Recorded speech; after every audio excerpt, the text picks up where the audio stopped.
मेरे प्यारे देशवासियों, नमस्कार। देश विदेश में रहने वाले सभी भारतीयों को स्वाधीनता दिवस की हार्दिक शुभकामनाएं। यह दिन हम सभी के लिए अत्यंत हर्ष और उल्लास का दिन है। इस वर्ष के स्वाधीनता दिवस का विशेष महत्व है क्योंकि इसी वर्ष से हम सब अपनी आज़ादी की 75वीं वर्षगांठ के उपलक्ष्य में आज़ादी का अमृत महोत्सव मना रहे हैं। इस ऐतिहासिक अवसर पर आप सभी को बहुत बहुत बधाई। स्वाधीनता दिवस हमारे लिए पराधीनता से मुक्ति का त्यौहार है। कई पीढ़ियों के ज्ञात और अज्ञात स्वतंत्रता सेनानियों के संघर्ष से हमारी आज़ादी का सपना साकार हुआ था। उन सभी ने त्याग व बलिदान के अनूठे उदाहरण प्रस्तुत किए। उनके शौर्य और पराक्रम के बल पर ही आज हम और आप आज़ादी की सांस ले रहे हैं। मैं उन सभी अमर सेनानियों की पावन स्मृति को श्रद्धापूर्वक नमन करता हूँ। अनेक देशों की तरह हमारे राष्ट्र को भी विदेशी हुकूमत के दौरान बहुत अन्याय और अत्याचार सहने पड़े, परंतु भारत की विशेषता यह थी कि गांधी जी के नेतृत्व में हमारा स्वाधीनता आंदोलन सत्य और अहिंसा के सिद्धांतों पर आधारित रहा। उन्होंने तथा अन्य सभी राष्ट्र नायकों ने भारत को औपनिवेशिक शासन से मुक्त करने का मार्ग तो दिखाया ही, साथ ही राष्ट्र के पुनर्निर्माण की रूपरेखा भी प्रस्तुत की। उन्होंने भारतीय जीवन मूल्यों और मानवीय गरिमा को पुनः स्थापित करने के लिए भी भरपूर प्रयास किए। अपने गणतंत्र की विगत 75 वर्षों की यात्रा पर जब हम नज़र डालते हैं तो हमें यह गर्व होता है कि हमने प्रगति पथ पर काफ़ी लंबी दूरी तय कर ली है। गांधी जी ने हमें यह सिखाया है कि गलत दिशा में तेज़ी से कदम बढ़ाने से अच्छा है कि सही दिशा में धीरे ही सही लेकिन सधे हुए कदमों से आगे बढ़ा जाए। अनेक परंपराओं से समृद्ध भारत के सबसे बड़े और जीवंत लोकतंत्र की अद्भुत सफलता को विश्व समुदाय सम्मान के साथ देखता है। प्यारे देशवासियों, हाल ही में संपन्न टोक्यो ओलंपिक में हमारे खिलाड़ियों ने अपने शानदार प्रदर्शन से देश का गौरव बढ़ाया है। भारत ने ओलंपिक खेलों में अपनी भागीदारी के 121 वर्षों में सबसे अधिक मेडल जीतने का इतिहास रचा है। हमारी बेटियों ने अनेक बाधाओं को पार करते हुए खेल के मैदानों में विश्व स्तर की उत्कृष्टता हासिल की है। खेल कूद के साथ साथ जीवन के हर क्षेत्र में महिलाओं की भागीदारी और सफलता में युगांतरकारी परिवर्तन हो रहे हैं। उच्च शिक्षण संस्थानों से लेकर सशस्त्र बलों तक, प्रयोगशालाओं से लेकर खेल के मैदानों तक हमारी बेटियां अपनी अलग पहचान बना रही हैं। बेटियों की इस सफलता में मुझे भविष्य के विकसित भारत की झलक दिखाई देती है। मैं हर माता पिता से आग्रह करता हूं कि वे ऐसी होनहार बेटियों के परिवारों से शिक्षा लें और अपनी बेटियों को भी आगे बढ़ने के अवसर प्रदान करें। पिछले साल की तरह महामारी के कारण इस वर्ष भी स्वतंत्रता दिवस समारोह बड़े पैमाने पर नहीं मनाए जा सकेंगे, लेकिन हम सबके हृदय में हरदम भरपूर उत्साह बना हुआ है। हालांकि महामारी की तीव्रता में कमी आई है, लेकिन कोरोना वायरस का प्रभाव अभी समाप्त नहीं हुआ है। इस वर्ष आई महामारी की दूसरी लहर के विनाशकारी प्रभाव से हम अभी तक उबर नहीं पाए हैं।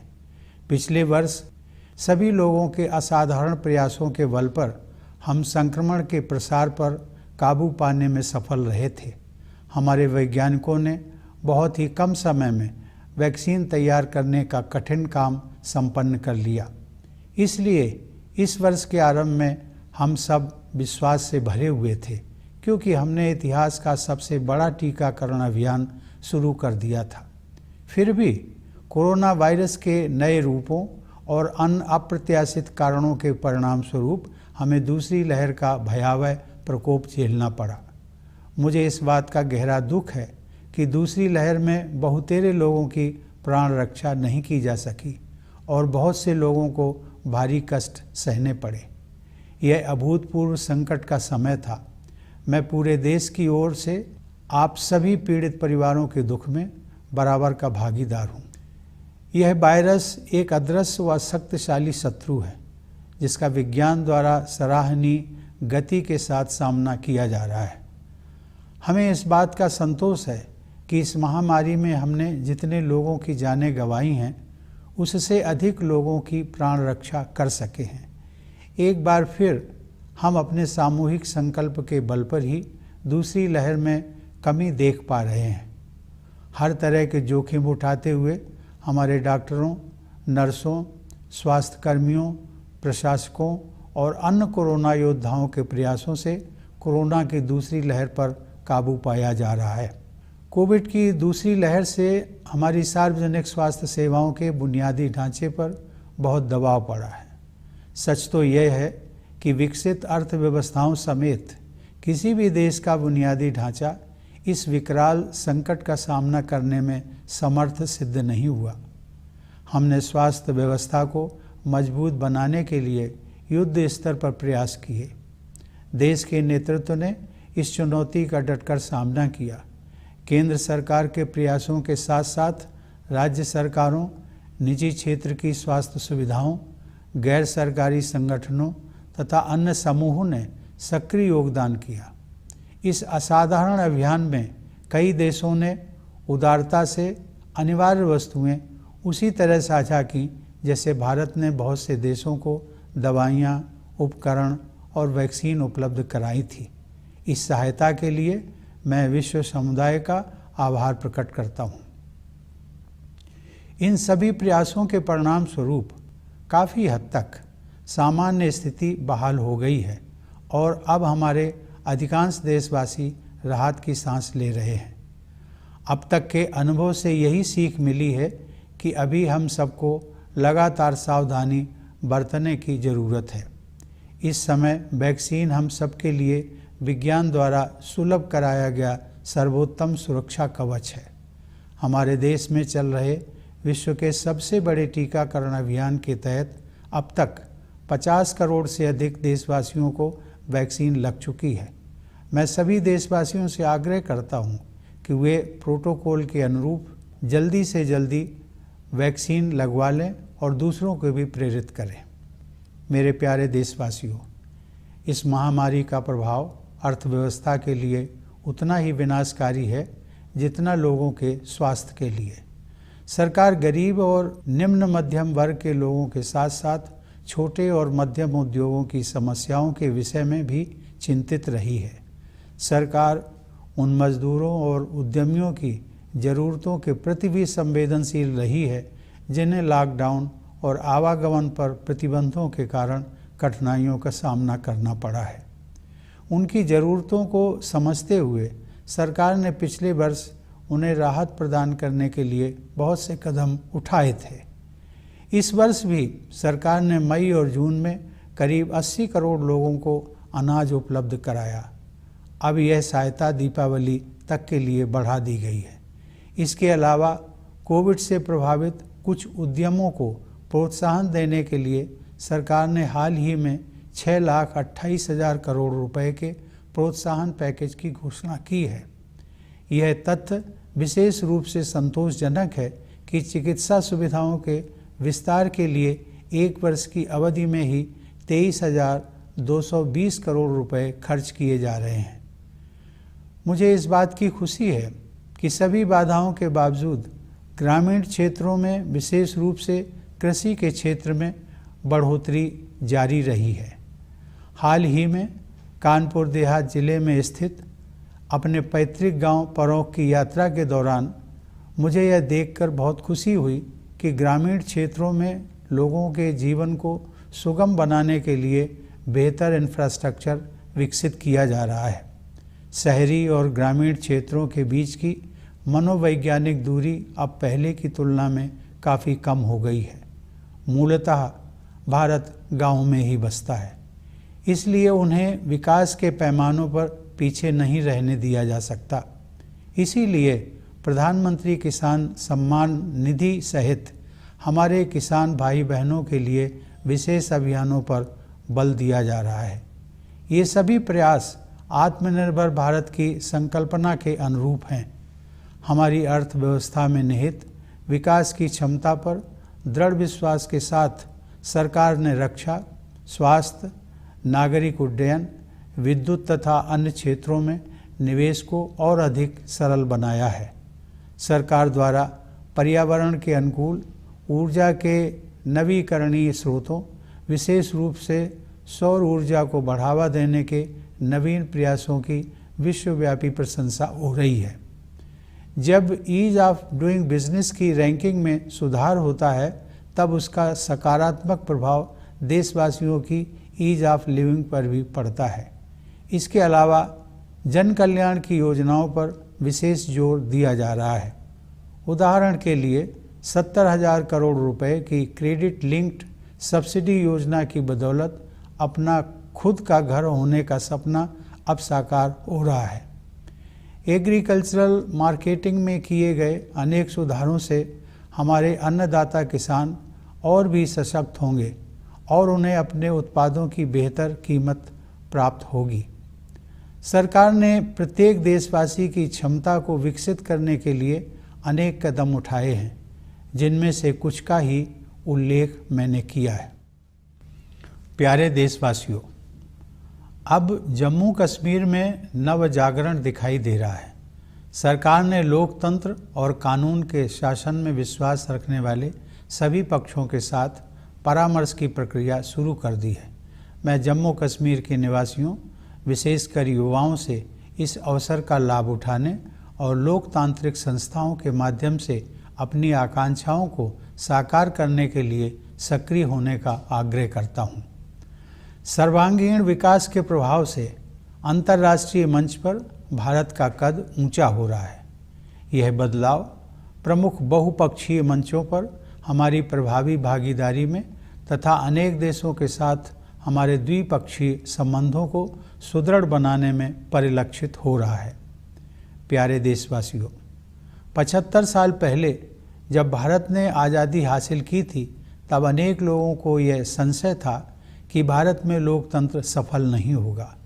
ऐसे लोग शायद इस तथ्य से अनभिज्ञ थे कि प्राचीन काल में लोकतंत्र की जड़ें इसी भारत भूमि में पुष्पित पल्लवित हुई थी। आधुनिक युग में भी भारत बिना किसी भेदभाव के सभी वयस्कों को मताधिकार देने में अनेक पश्चिमी देशों से आगे रहा।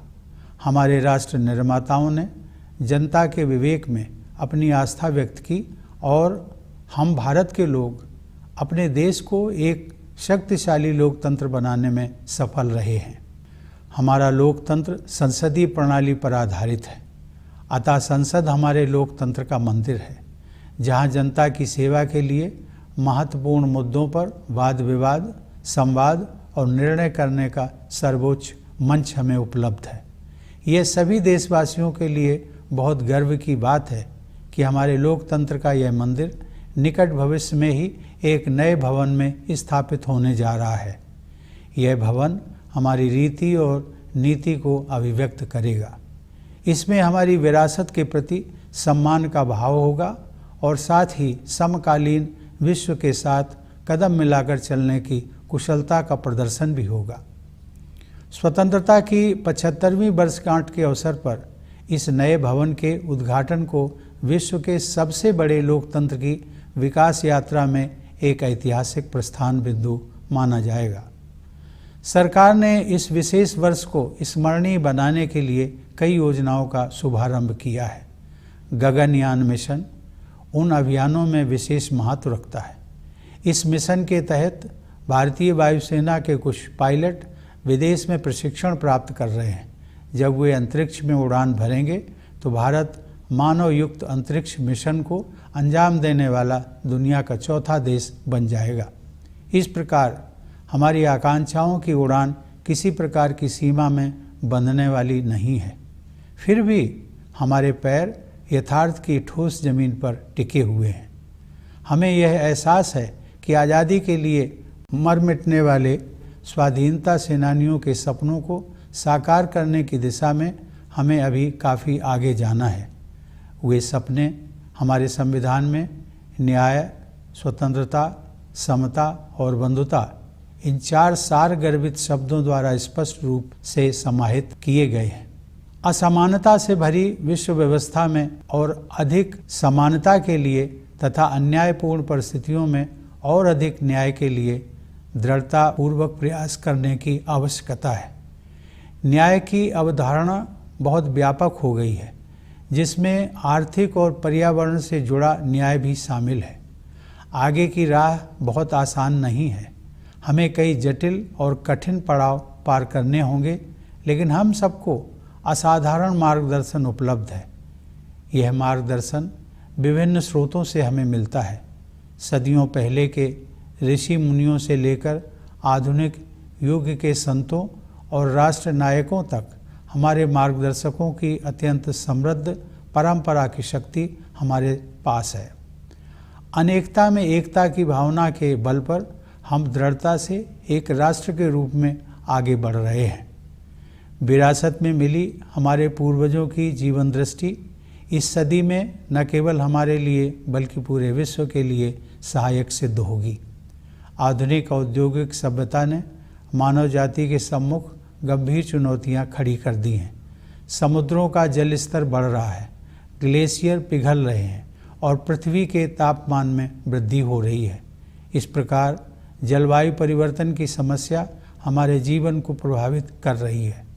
हमारे लिए गर्व की बात है कि भारत ने न केवल पेरिस जलवायु समझौते का पालन किया है, बल्कि जलवायु की रक्षा के लिए तय की गई प्रतिबद्धता से भी अधिक योगदान कर रहा है।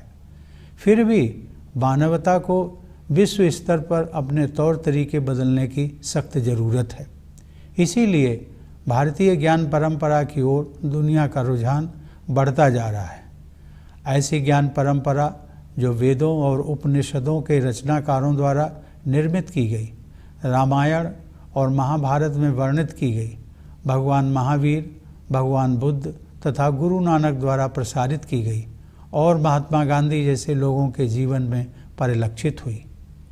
गांधी जी ने कहा था कि प्रकृति के अनुरूप जीने की कला सीखने के लिए प्रयास करना पड़ता है, लेकिन एक बार जब आप नदियों और पहाड़ों, पशुओं और पक्षियों के साथ संबंध बना लेते हैं तो प्रकृति अपने रहस्यों को आपके सामने प्रकट कर देती है। आइए हम संकल्प लें कि गांधी जी के इस संदेश को आत्मसात करेंगे और जिस भारत भूमि पर हम रहते हैं उसके पर्यावरण के संरक्षण के लिए त्याग भी करेंगे। हमारे स्वतंत्रता सेनानियों में देश प्रेम और त्याग की भावना सर्वोपरि थी। उन्होंने अपने हितों की चिंता न करते हुए हर प्रकार की चुनौतियों का सामना किया। मैंने देखा है कि कोरोना के संकट का सामना करने में भी लाखों लोगों ने अपनी परवाह न करते हुए मानवता के प्रति निस्वार्थ भाव से दूसरों के स्वास्थ्य और प्राणों की रक्षा के लिए भारी जोखिम उठाए हैं। ऐसे सभी कोविड योद्धाओं की मैं हृदय से सराहना करता हूँ।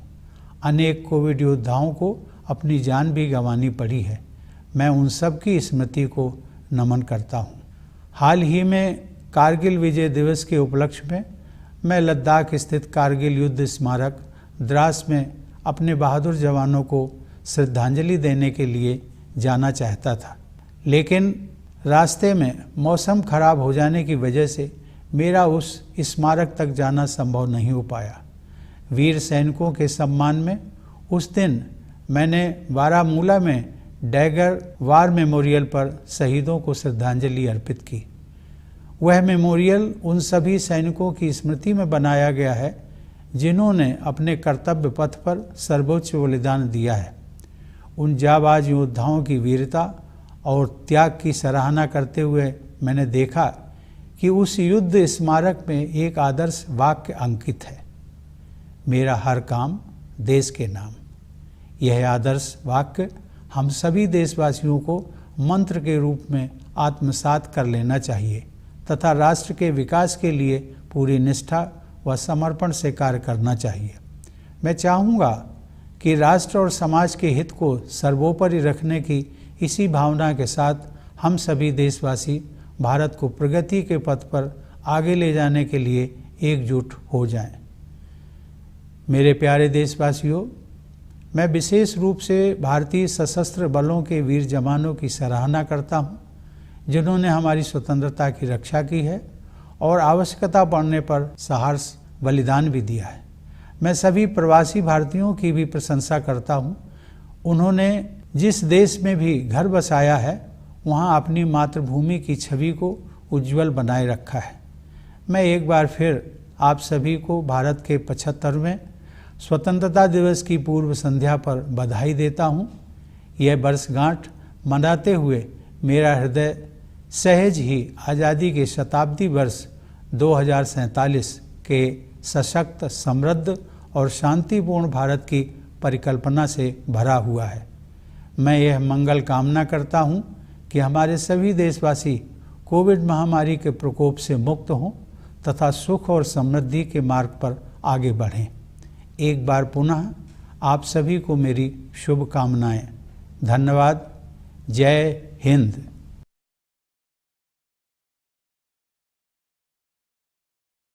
My dear fellow citizens, Namaskar. It is a matter of great joy for me to wish all Indians living in India and abroad a very happy Independence Day. This day has a special significance as it marks the beginning of the 75th year of India's independence, for which Azadi Ka Amrit Mahotsav is being celebrated. My hearty congratulations to you all on this momentous occasion. Independence Day is a festival of freedom for us. This was made possible by generations of freedom fighters, some known, many unknown. They made great sacrifices. Today, you and I breathe under free skies thanks to their heroic deeds. I bow in respect to the pious memory of those brave martyrs. Our nation, like many others, suffered great injustices and tyranny under foreign rule. What distinguishes India, however, is that the character of our nationalist movement led by Mahatma Gandhi was based on the principles of truth and non-violence. He and all other national heroes provided us with an invaluable blueprint to not only liberate the nation from colonial rule, but also to rebuild it. Gandhiji's struggle was for a return to Indian ethos and for human dignity. Now, as we look back to the 75-year journey of our republic, we have reasons to be proud of the considerable distance we have travelled. Gandhiji taught us that slow and steady steps in the right direction are preferable to rapid strides in the wrong direction.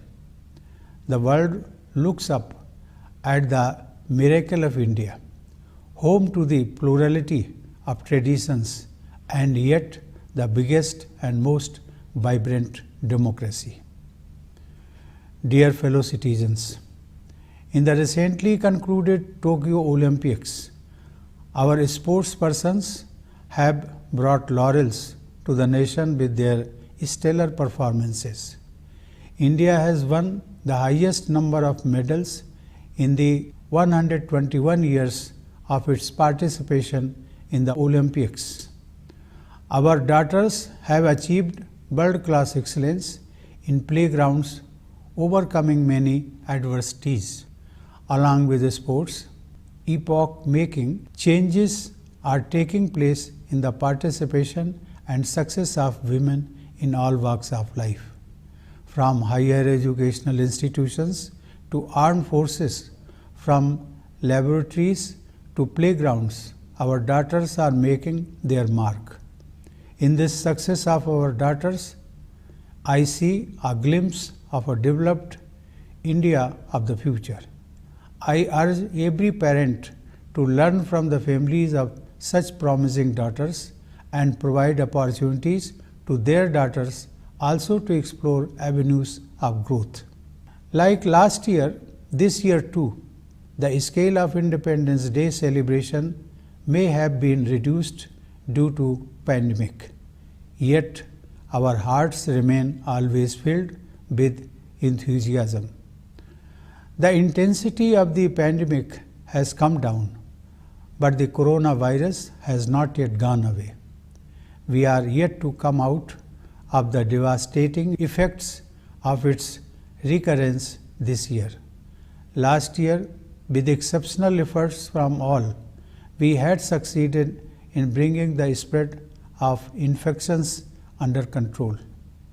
Our scientists had succeeded in developing vaccines in a very short time.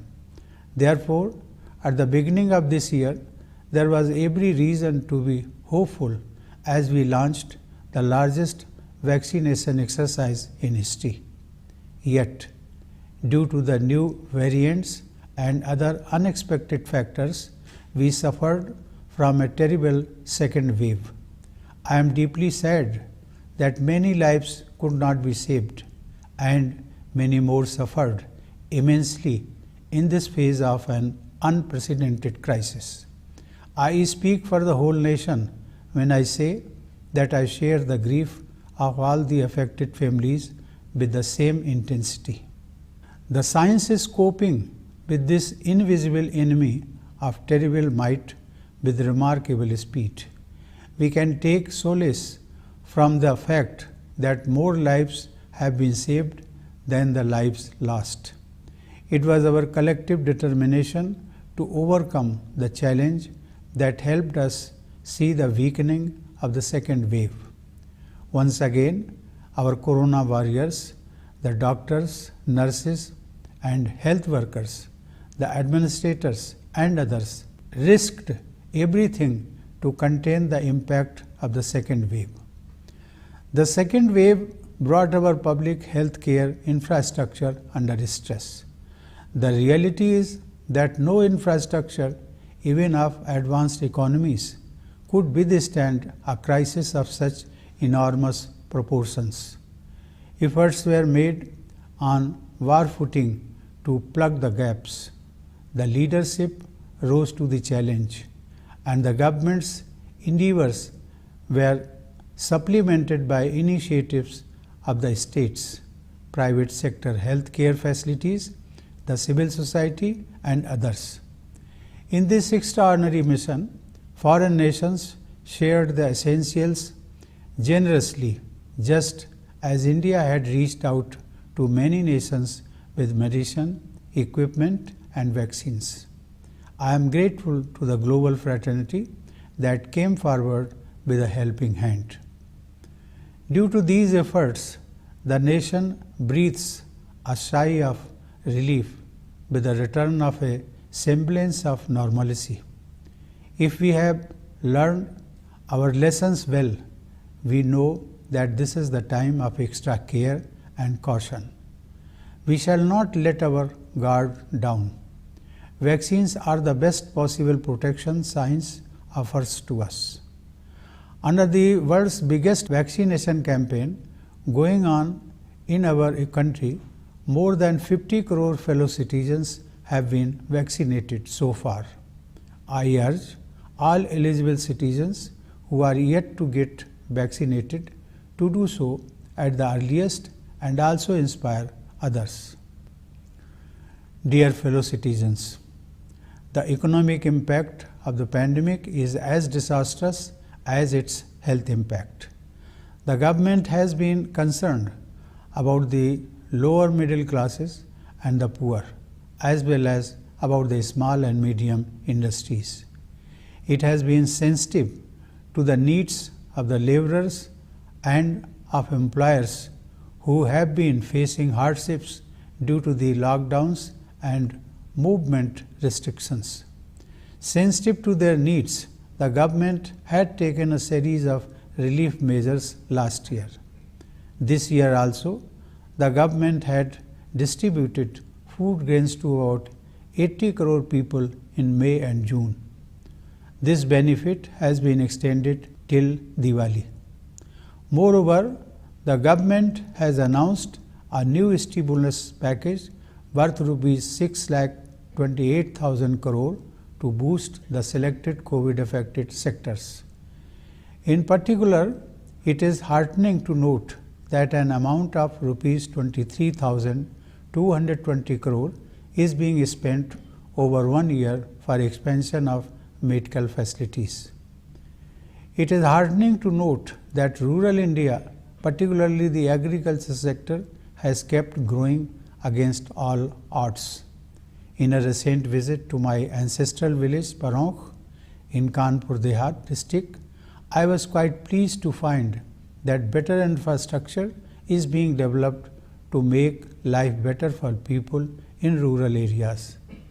The psychological distance between the urban and the rural is now much less as compared to the past. After all, India lives in its villages, which cannot be allowed to lag behind in development. That is why special campaigns, including the Pradhan Mantri Kisan Samman Nidhi, are being implemented for the welfare of our farmers. These efforts are consistent with the vision of an Atmanirbhar Bharat, a self-reliant India. With abiding faith in the inherent capacity of the economy, the government has further opened up defense, health, civil aviation, power and other sectors. The government's new initiatives to promote eco-friendly renewable sources of energy, particularly solar power, have won praise around the world. If there is an improvement in the ease of doing business, it has a positive impact on the ease of living for all. In addition to these, special emphasis is being given to public welfare. For example, the dream of having a home of one's own is being realized thanks to the Rs 70,000 crore credit-linked subsidy scheme. The series of agricultural marketing reforms will empower our Annadata farmers and help them get better price for their produce. These are some of the measures the government has taken to unleash the potential of every Indian. Dear fellow citizens, a new dawn is rising in Jammu and Kashmir. The government has initiated the process of consultation with all stakeholders who have faith in democracy and the rule of law. I urge the people, especially the youth of Jammu and Kashmir, to utilize this opportunity and work on realizing their aspirations through democratic institutions. With all-round progress, India's stature is rising in the international arena, as it was reflected in our participation in several key multilateral forums as well as in consolidating bilateral relationships with several countries. Dear fellow citizens, when India won independence 75 years ago, many skeptics thought democracy would not survive in India. Little did they know that roots of democracy were nurtured in this soil in ancient times, and even in modern times, India was ahead of many Western nations in offering franchise to all adults, regardless of any distinctions. The founding fathers had reposed their faith in the wisdom of the people, and we, the people of India, have made India a strong democracy. We have adopted the system of parliamentary democracy. Therefore, our parliament is the temple of our democracy, which provides us the highest forum where we discuss, debate and decide issues for the well-being of our people. It is a matter of great pride for all Indians that our parliament will soon be housed in a new building. It will be a fitting statement of our outlook. It will honor our legacy while also walking in step with the contemporary world. It is more than symbolic that the new building will be inaugurated in the year of the 75th anniversary of independence. The government has planned many initiatives to make this special year memorable, and the most exciting of them all may as well be the Gaganyaan mission. Pilots of the Indian Air Force have been receiving training abroad. When they fly off into space, India will become only the fourth nation on the planet to carry out a manned space mission. When it comes to the flights of our ambitions, we don't let any limitations define us. Yet we keep our feet on the ground. We acknowledge that we still have a long way to go in realizing the dreams of those who won the freedom for us. Our Constitution neatly summarizes those dreams in 4 words: justice, liberty, equality, and fraternity. We must strive for more equality in an unequal world, more justice in unjust circumstances. Justice has come to encompass a large range of connotations, including economic and environmental justice. The road ahead is not easy. We will have to negotiate many twists and turns, but we have the benefit of incomparable guidance. It comes to us from diverse sources, from the venerable seers of millennia ago, down to the sages and leaders of more recent times. In the spirit of unity in diversity, we as a nation are following the right course. This vision, derived from the unique Indian heritage, is going to be helpful not only to us but to the whole world in this century. Modern industrial civilization has posed serious challenges before humankind. Climate change has become a reality of life.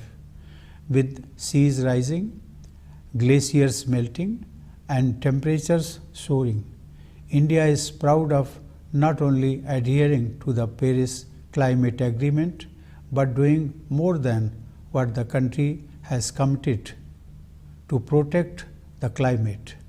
However, the world desperately needs a course correction.